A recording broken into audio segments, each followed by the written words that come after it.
such a horrible noise that I thought we should stop.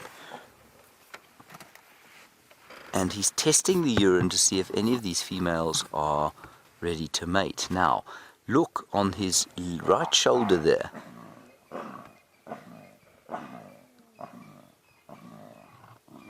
That's a cub. That's a cub shouting, everyone, at the kill. He's not very happy, is he, Gendre?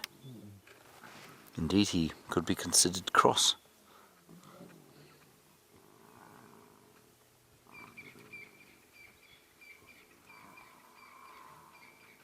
That was a little cub, very angry.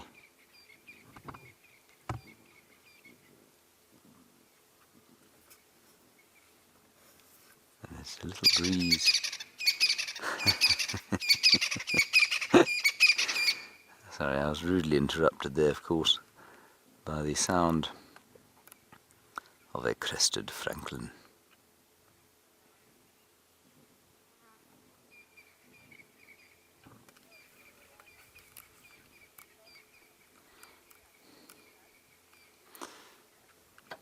Billy Joe, you want to know if there's a vulture that's large enough to pick up one of these cubs. Billy Joe, there isn't.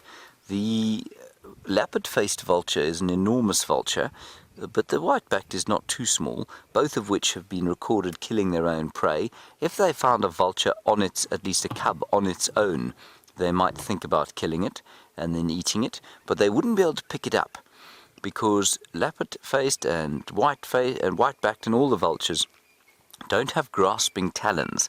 They don't have anything like the musculature that a leopard, or not a leopard, that an eagle has in its tarsals, and so they're unable to grab in the same way that an eagle can. That's quite nice there.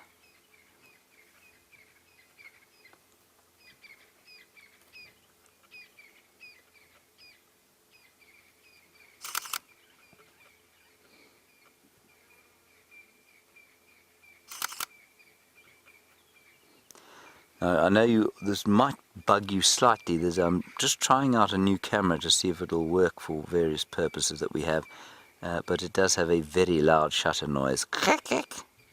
Sounds like a crested francolin calling. So I apologize in advance. Won't be forever. You hear that, Gendre? The shutter. The shutter, yes. I think if you try the viewfinder. Oh, you think so? Ah, what a nice question from somebody called Dark Lord Chinchin. Dark Lord Chinchin, you sound quite like a terrifying human being. You say, why is it that lions don't just mate every day? There's some trouble brewing here, everybody. Watch this. Why do they wait to smell urine? Or in the case of what's going on now, the back end of the male. Dark Lord Chinchin, it's largely because it's actually quite a complicated discussion to have, but let's have it because I quite like it. Most mammals, Dark Lord Chinchin, unlike us, have what we call an obvious estrus. So they don't mate unless the females are in estrus.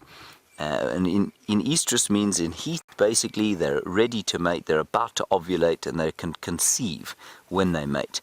So if you think of dogs and cats, if you think of any of the antelope species that we get out here, elephants, they all give a sign to the males when they're ready to mate.